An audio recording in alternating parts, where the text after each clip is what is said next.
함께 나눌 말씀의 제목은 성령님의 능력은 마음의 평안입니다 라는 제목을 가지고 함께 하나님 말씀 나누겠습니다. 오늘이 저희가 성령 강림 주일 예배로 하나님 앞에 예배하고 있습니다. 성령을 설명할 때, 여러분 성령을 설명할 때 대부분 어떻게 설명하시나요? 성령을 설명할 때 강력함, 어떤 능력 이렇게 설명하고 말합니다. 성령의 능력, 성령의 힘. 그래서 많이 인용하는 성경의 단어가 있는데 그 단어가 뭐냐면 능력이라는 단어예요. 능력이라는 단어를 헬라어로 번역하면 두나미스라고 하는데 이것은 성령의 능력을 말합니다. 성령의 능력을. 사도행전 8장에 그렇게 기록되어져 있어요. 남녀가 다 세례를 받으니 시몬도 믿고 세례를 받은 후에 전심으로 빌립을 따라다니며 그 나타나는 표적과 큰 능력을 보고 놀라니라 라고 말해요. 그러니까 모두가 다 큰 표적과 능력을 만났다는 거예요. 여기서 사용하는 그 능력이라는 단어가 두나미스인데 이 두나미스가 성령의 능력을 말하고 있다는 거예요. 우리가 분명히 성령을 설명하고 말할 때 늘 실수하는 것이 있고 착각하는 것이 있어요. 여러분 성령의 능력은요, 폭발력이 있고 영향력이 있고 힘이 있고, 그래서 막 불같이 성령을 받아가지고 귀신 쫓아내고 기적이 일어나는 것, 이것이 성령의 능력이라고 우리가 착각하고 있어요. 성령의 능력, 성경이 말하는 성령은 두나미스라고 하는데 그 두나미스는 어떤 능력과 힘으로 설명하지 않아요. 우리가 분명히 깨달아야 되는데, 그러면 성경은 성령을 뭐라고 설명하냐 이거예요. 성경은 성령을 마음의 평안으로 설명합니다. 마음의 평안.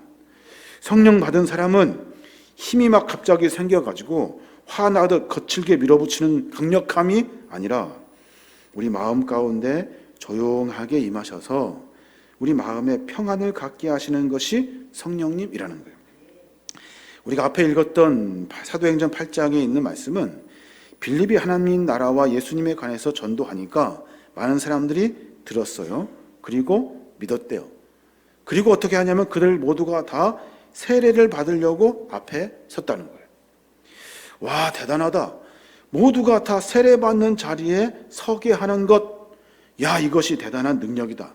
이것이 성령 아니면 무엇이겠는가 하고 지금 설명하고 있는 거예요. 그럼 생각해 보십시오. 세례는 어떻게 받는 거예요? 세례는 내가 이제 하나님의 거룩한 백성으로 살겠노라고 하는 자기 고백이에요. 자기 고백. 그러니까 세례는 내가 이제 주님의 사람으로 살겠습니다 하는 고백이라고요. 성령 받아가지고 성령께서 너 이리로 나와 무릎 꿇어 그래가지고 그리고 나서 세례 줄 거니까 세례 받아. 강압적으로 밀어붙이는 것이 아니에요. 모두가 다 성령을 받았어요. 그리고 마음 가운데 평안을 얻어요. 그리고 결단합니다. 내가 이제 앞으로 주님의 사람으로 살겠습니다. 그래서 성령의 능력은 두나미스라는 이 단어는 헬라어 성경이나 고대 사본에서 절대적으로 폭력적인 힘이나 강압적인 힘을 말하지 않아요.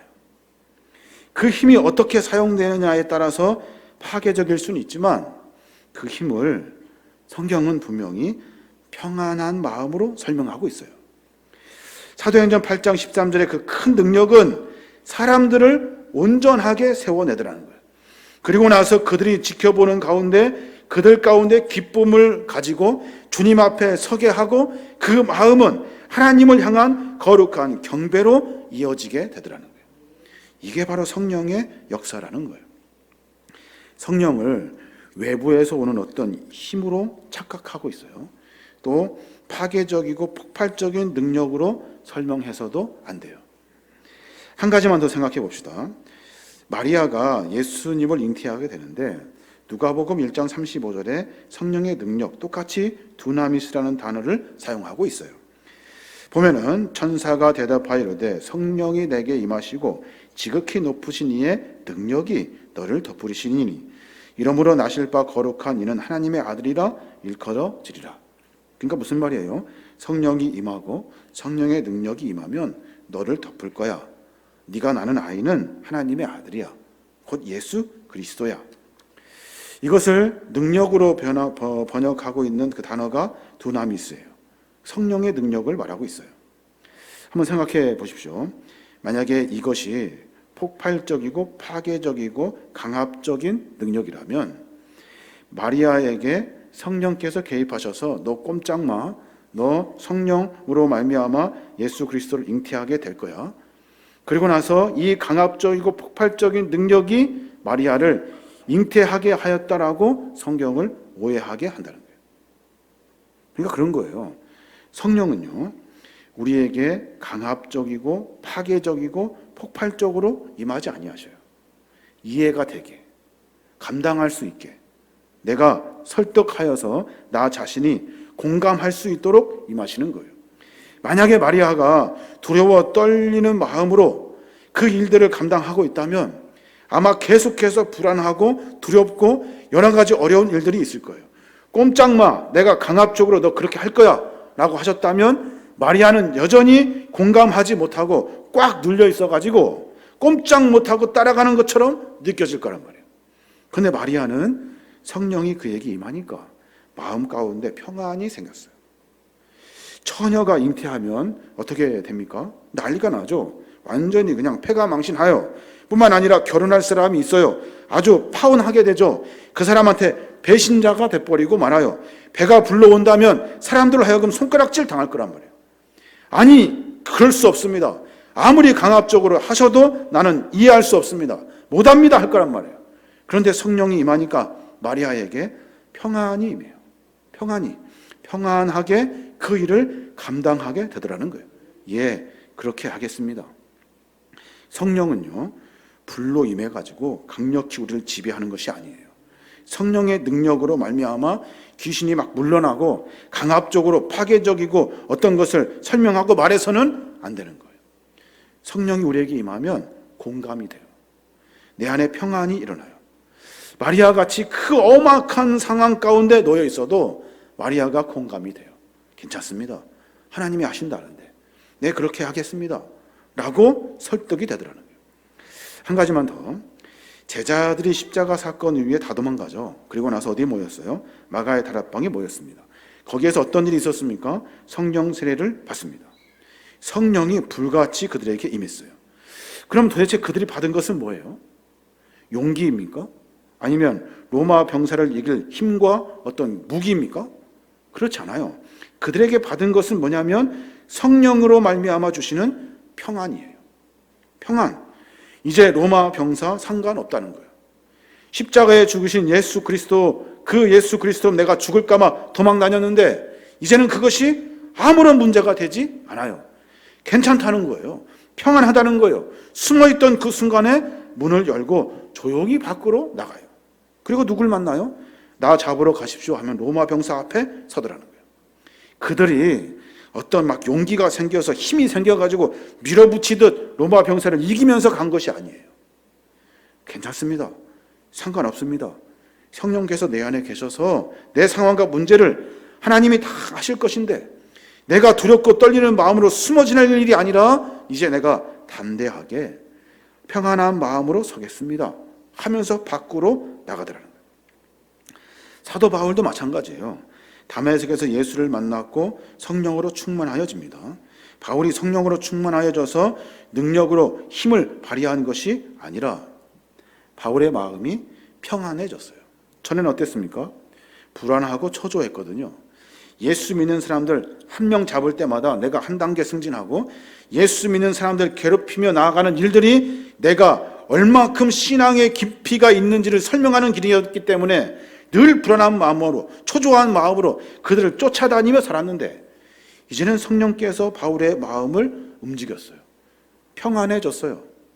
쫓아다닐 일이 아니고 잡으러 다닐 일이 아니라 내가 예수 그리스도를 전해야 하는 평안한 마음을 바울이 얻게 되었다는 거예요. 성령의 힘을 두나미스라는 단어로 사용하여서 힘이 있고 폭발력이 있어가지고 뭐 어떻게 막 되는 것처럼 설명하고만 해요. 뒤에 다이나마이트라는 그 단어가 두나미스의 원어가 되는데 폭발적인 강력한 파괴력을 지닌 이렇게 성령을 설명하고 말한다는 거예요. 성령은 그렇지 않아요. 한국 교회의 가장 큰 문제가 뭡니까? 이 성령을 잘못 이해하고 있다는 거예요. 그래서 성령 받아라 라고 선포하듯이 세게 소리 지르면 깜짝 놀라가지고 내가 성령을 받는 줄 알아요. 여러분, 성령은 그렇게 임하지 않으셔요. 열심히 기도하고 또 하고 또 하고 열심히 뭔가 해야 내가 그것이 채워져야 성령이 나에게 임하는 줄 안다고요. 여러분, 그렇지 않아요. 성령은 우리 안에 평안으로 임하셔요. 예수 믿으니 마음이 평안해져요. 왜 그럴까요? 상황과 형편과 처지가 아무런 문제가 되지 않아요. 그저 감사하고 평안할 뿐이에요. 이게 성령님께서 우리에게 주시는 능력이에요.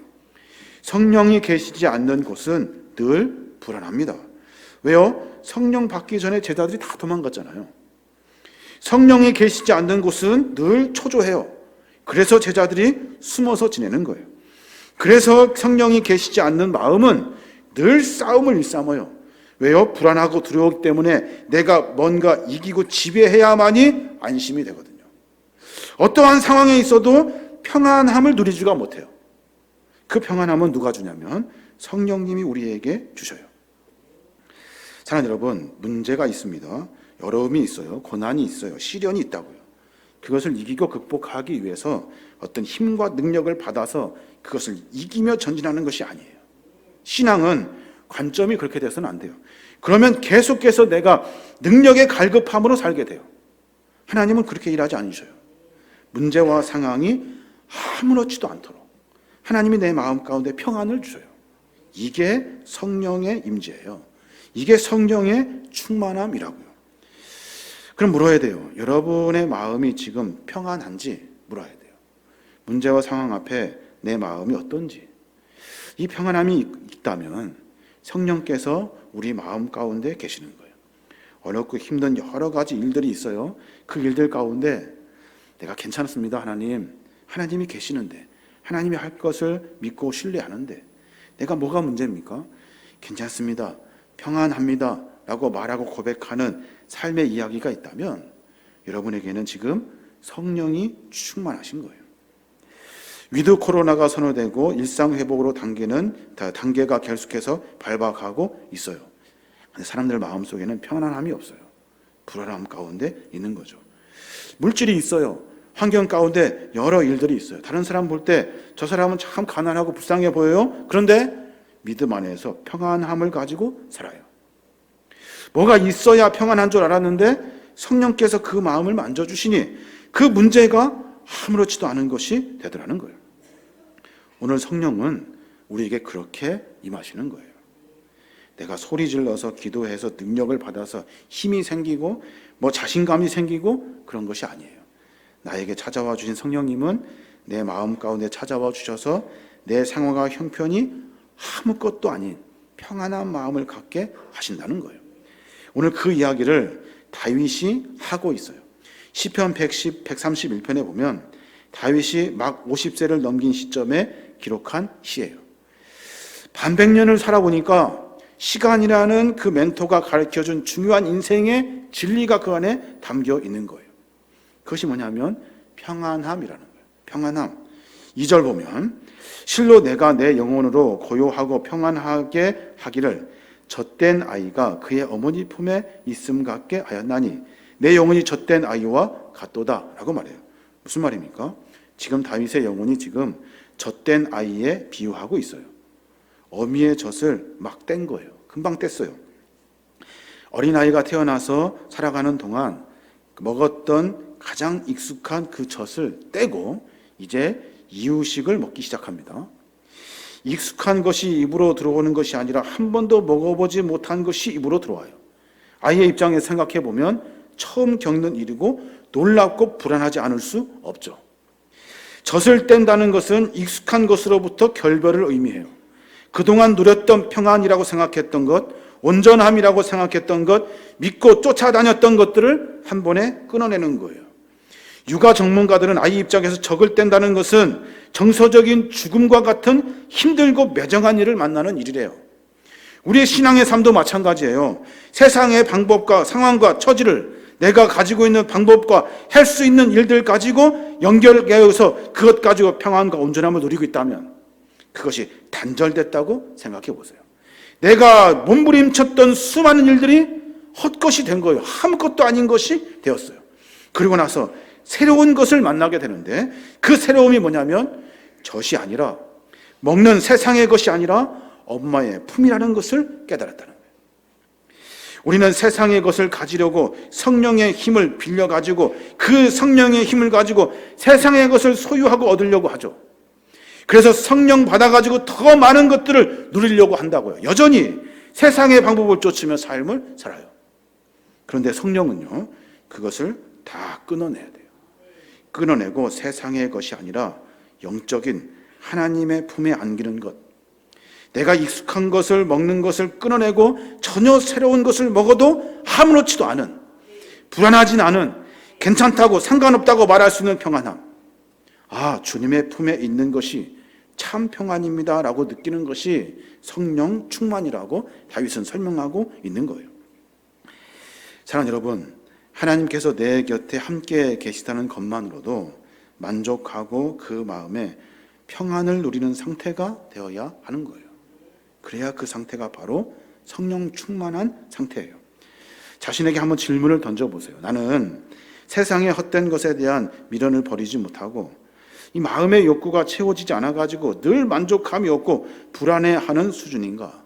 아니면 어떤 상황에든지 주님 한 분으로 만족하고 주님의 임재 가운데 성령께서 주시는 평안이 있기 때문에 내 상황이 내가 보기에 아무렇지도 않은 상황인지 한번 여러분 스스로 질문을 던져봐야 하는 거예요. 성령은 어떤 분이십니까? 성령은 우리에게 허락해 주셔서 힘을 주시고 능력을 주셔가지고 세상을 돌파시키게 하시는 것이 성령이 아니에요. 요한복음 14장 27절에 분명히 성령님에 대해서 소개해주고 있어요. 보면 14장 27절에 보면 보혜사 곧 아버지께서 내 이름으로 보내실 성령, 그가 너희에게 모든 것을 가르치고 내가 너희에게 말한 모든 것을 생각나게 하리라.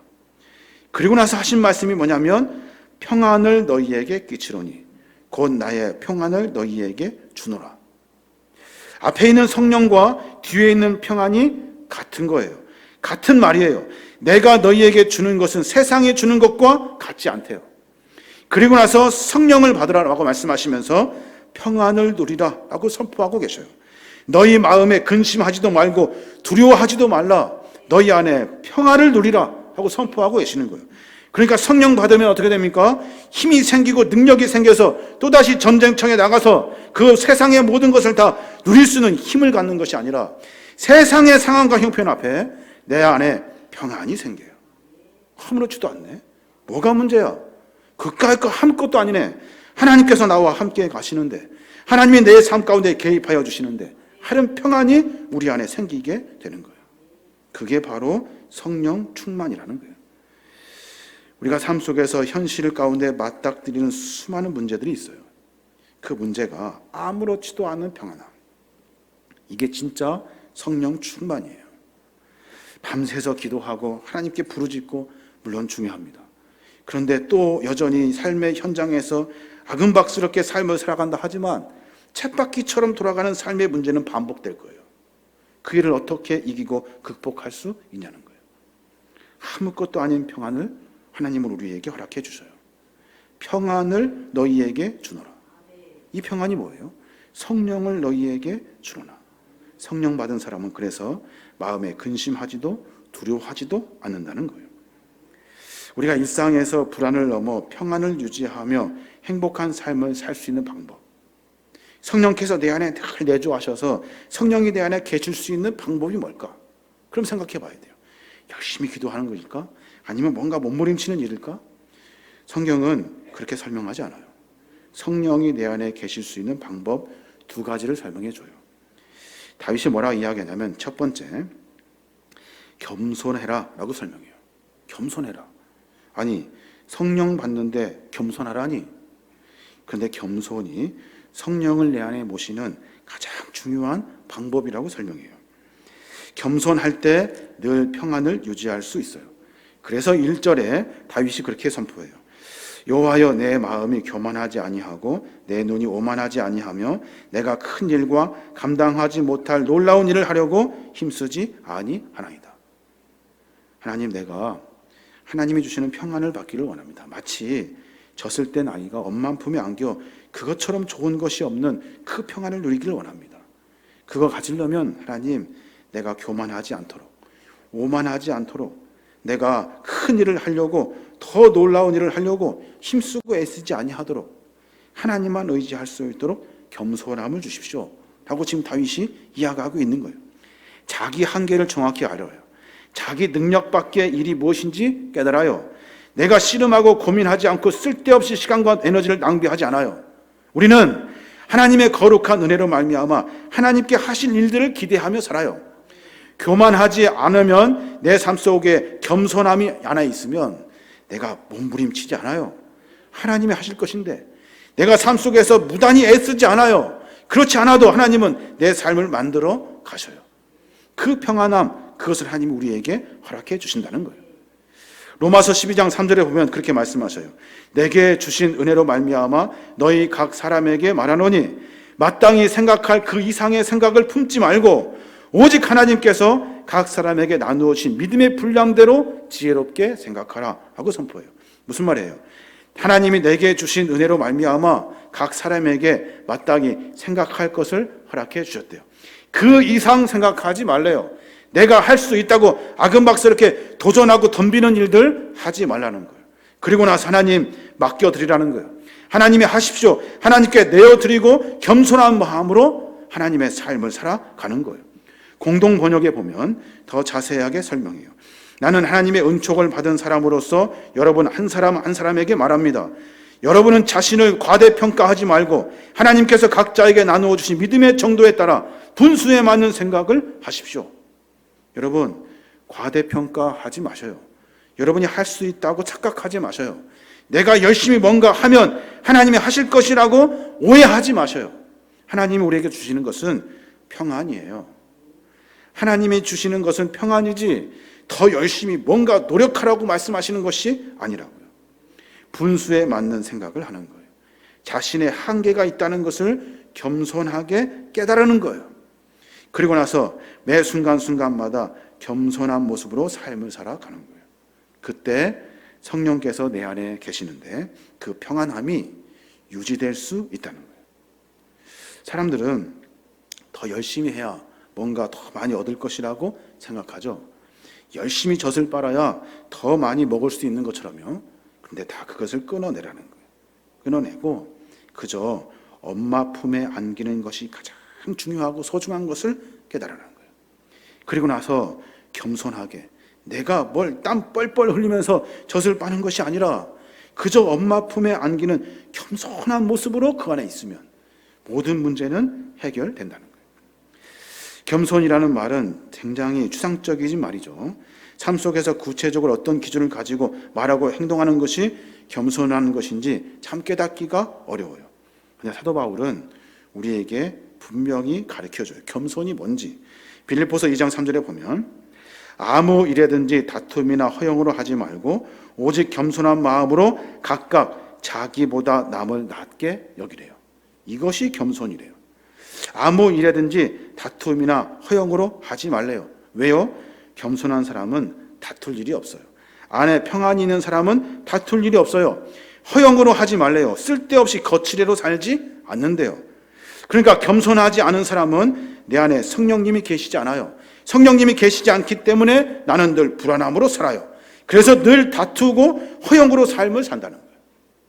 그럼 궁극적으로 성령이 내 안에 계시지 않는 거예요.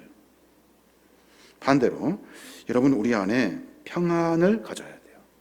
성령께서 내 안에 계시면 평안한 마음을 가질 수 있어요. 평안한 마음을 유지하려면 겸손할 수밖에 없죠. 겸손한 마음은 우리에게 평안을 반복하게 해요. 그 평안함은 다툼이나 허영을 앞세우지 않아요. 계속해서 평안을 유지하려고 겸손함으로 삶을 산다는 거예요. 그래야 하나님의 성령의 능력과 은혜를 계속 소유할 수 있게 되는 거예요. 우리의 삶의 여정 가운데 많은 이야기들이 있습니다. 성령 충만은요, 우리 마음 가운데 평안한 마음을 갖는 거예요. 주님 말씀하셔요. 마태복음 11장 29절에 보면 나는 마음이 온유하고 겸손하니 나의 멍에를 메고 내게 배우라. 그리하면 너의 마음이 쉼을 얻으리라 그래요. 주님을 통해서 온유와 겸손함을 배우래요. 그리고 주님의 멍에를 우리 보고 매래요. 그 멍에를 배우래요. 주님의 온유함과 겸손함이 뭐예요? 십자가의 사건이죠. 자발적으로 십자가를 지시기까지 겸손하셨어요. 왜 그러셨을까요? 성령의 능력으로 그냥 싹 다 밀어버릴 수 있는데 왜 주님은 겸손하신 모습으로 십자가의 사명을 감당했을까요? 그것이 바로 성령의 능력이기 때문에 그래요. 예수님 마음 가운데는 성령으로 충만하셔서 온유하고 겸손한 마음으로 세상의 수많은 어려움, 가장 어렵다는 십자가의 사명을 감당하고 계신 거예요. 자기 안에 평안함이 있기 때문에 그 십자가가 아무렇지도 않은 거예요. 이게 바로 성령 충만한 상태가 되는 거예요. 사랑하는 여러분, 우리의 삶의 모습 가운데 성령 충만한지 스스로에게 물으셔요. 여러분 마음 가운데 평안이 있습니까? 여러분 가운데 평안이 없으면 여러분 두렵고 불안한 마음으로 살게 될 거예요. 그러면 그것은 성령 충만한 것이 아니에요. 여러분 마음 가운데 평안을 찾으십시오. 주님, 나에게 평안함을 주십시오. 상황이 아무렇지도 않게 해주십시오. 성령께서 내 안에 계시면 내 삶의 모습 가운데 온유하고 겸손한 모습으로 삶을 살게 되어 있어요. 그 평안함이 우리의 삶 속에서 성령 충만함으로 유지하게 되는 거예요. 또 한 가지, 평안의 마음을 유지하려면 다윗은 어떻게 해야 되냐고 설명하냐면 하나님을 신뢰하라고 그래요. 하나님을 하나님을 절적으로 신뢰하래요. 우리는 뭘 신뢰합니까? 세상의 그 어떤 것을 신뢰하죠. 그래서 3절에 그렇게 말해요. 이스라엘아, 지금부터 영원까지 여호와를 바랄지어다. 조금 더 과하게 번역하자면 이 이스라엘 답답한 사람들아, 지금부터 영원까지 우리가 바랄 것은 다른 것이 아니라 여호와 하나님을 바라라. 그것이 최고다라고 말하고 있는 거예요. 내가 누릴 수 있는 성령 충만과 평안은 하나님을 신뢰할 때, 철저히 하나님을 의지할 때 가능한 일이라고 설명하고 있는 거예요. 여기서 바랄지어다 히브리어로 야할이라고 하는데 믿음과 소망을 가지고 전적으로 그를 신뢰하는 거예요.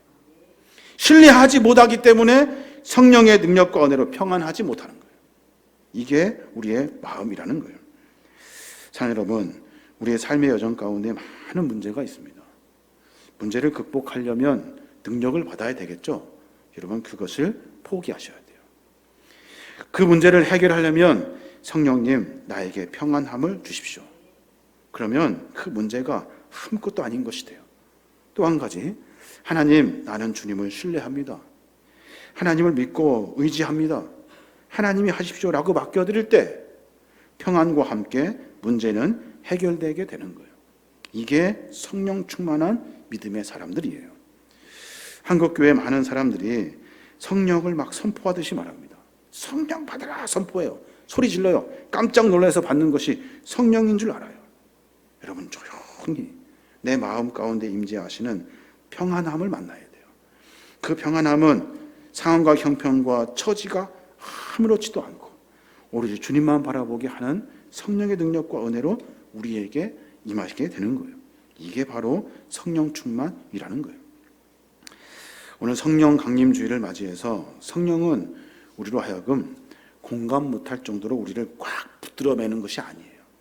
성령은 공감하게 하셔요. 내 상황과 형편을 다 보고 평안을 갖게 하셔요. 이게 성령의 능력이라는 거예요. 그 평안을 유지하려면 우리는 겸손한 마음으로 성령을 사모하며 삶을 살아야 하는 거예요. 하나님을 신뢰해야만이 그 은혜가 우리에게 임하게 되는 거예요. 한국 교회에 많은 일들이 있습니다. 한국 교회에 어떤 한과 샤머니즘이 묶여져 가지고 성령이 마치 어떤 능력처럼 발휘되고 해야 하는 일들로 설명하고 말해요. 성령은 평안이에요. 우리 교회가 평안하면 성령 충만한 거예요. 우리 개인이 평안하면 성령으로 충만한 거예요. 문제가 문제로 보이지 않고 하나님이 하신 일들 기대와 소망으로 보이면 그것이 성령 충만한 상태예요. 그 충만한 상태가 하나님의 사역을 감당하게 되는 거예요. 아무렇지도 않아요. 수고스럽지도 않고 고생스럽지도 않고 문제가 문제로 보이지도 않아요. 왜요? 나에게는 성령 충만함으로 평안하기 때문에. 이게 성령 충만한 상태가 되는 거예요. 겸손히 우리의 신앙과 삶의 모습에 평안을 유지하시기 바랍니다.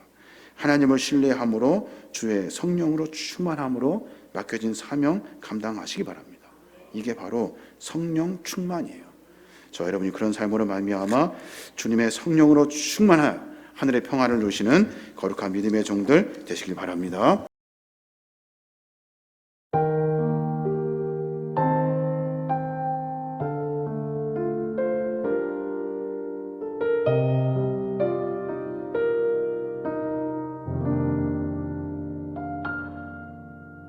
주님의 성령 지금 이곳에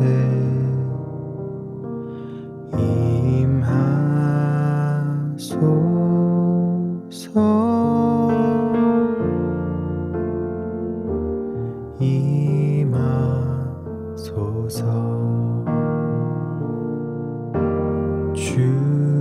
주님의 성령 지금 이곳에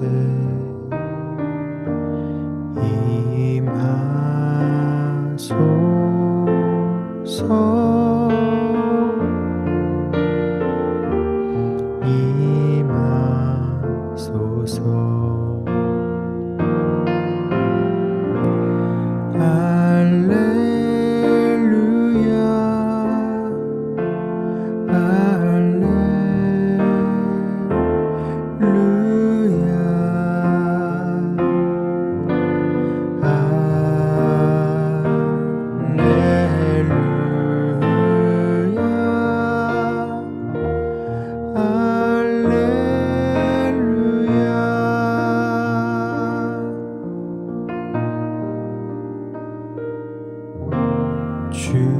주님의 성령 지금 이곳에